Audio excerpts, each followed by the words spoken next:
I guess it would be appropriate to say chapter 23.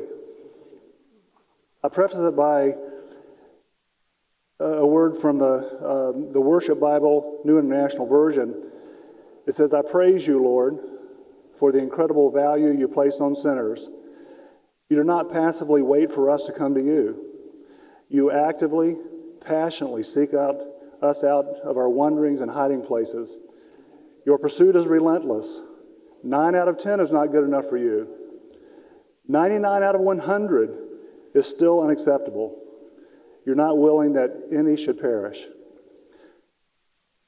And I probably could read more, but I'll save you the pain.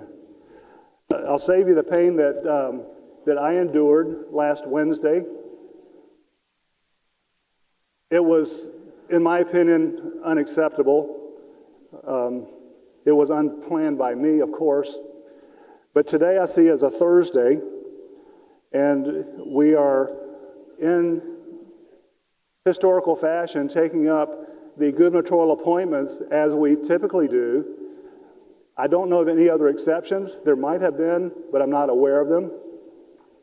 And so when on Wednesday of last week, after several hours of debate on another bill, the gubernatorial appointments were taken up for confirmation, I was taken a little bit by surprise.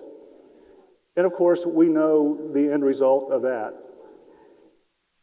This is the first time I've spoken publicly about it, short of an interview or two, but in this chamber I have not yet spoken to the entire body. And I just wanted to take a moment and reiterate that we are all senators. How many times have we been reminded when someone offers a proposition or a demand, I'll go as far as to say a bribe, or maybe a bullying tactic, that we should remind ourselves that we are individual senators. We have no ladies, we have no gentlemen, as I've been reminded on several occasions.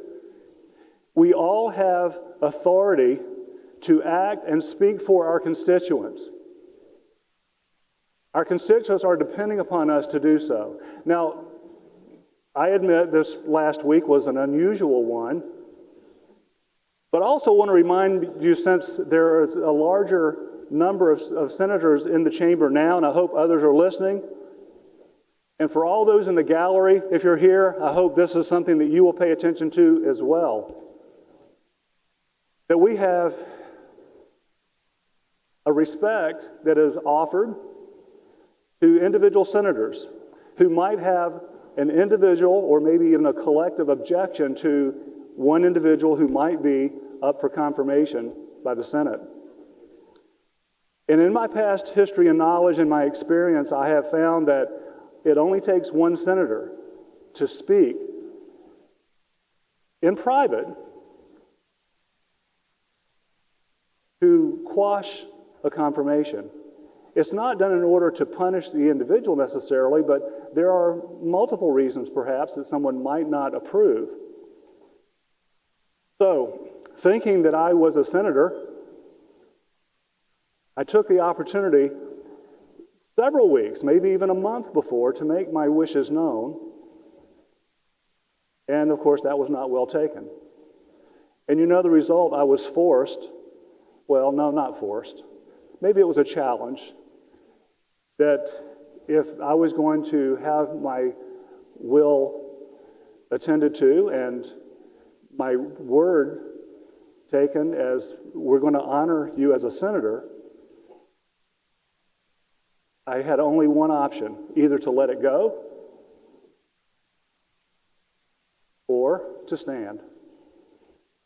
And even after nearly 2 hours of standing on that Wednesday of last week, I continued to stand until well after midnight. And of the conversations that I've had with others, I'm not going to reveal any particulars because those conversations were had in confidence. Overall, I'm thinking that we're not treated equally in this Senate chamber. We're not considered senators who have equal authority. There are factions, you might call them cliques, call it whatever you wish, that do have more authority than others. And as you heard me, whether in the House or in the Senate, I've complained and I've actually taken action against the seemingly tyrannical authority that we give to one or two or others, and it takes away our authority. And you have to consider individually whether that's right or wrong, or it's just the way that we do business here. Every single conversation that I've had outside this chamber or the House chamber when I was serving there, to constituents who were not aware of how business is done in this legislative body, there was a look of, you've got to be kidding me. That's really how it happens. Yep, that's exactly the way it happens. And so my monologue today is simply to say that if we're not going to be treated equally as other senators are, if our word is not going to be taken and considered when appointments such as these before us are considered, then we have to make some changes. And I have presented changes in the past. Some of you may not be aware of those changes because I haven't talked about them this year yet. But hopefully we can have some individual conversations which would allow all of us to be on the same plane. We should also all have a voice in the way business is done. And in the legislative process, you have seen it just as I, and I want you to think about conversations that have been, that you've had with others, where you might be told if you do one thing or another, X may happen, or if you don't do what I want you to do, X may happen. And senators, I'm just appealing to you to consider how we should handle that. And I think there are some just methods that we could employ in this Senate chamber that would actually have a ringing and a rippling effect nationwide, because that's the way it's done mostly all over the country. And I think it's high time that we take note of how we do business, how it affects the people that we represent, and intend to make some good changes in this chamber. And I'll end it with this one final thing. This is not an attack on any one particular person. I would say that generally we get along with each other. Last Wednesday was not one of those days, perhaps. And because of that, that's why I feel compelled today to stand, to bring it once again to the attention of the body. And then if you care to have conversation, I'm happy to have those with you. And most of all, let's represent our constituents well. Let's do their bidding, not the bidding of one or two or three individuals in this body or on the other side. Thank you, Mr. President.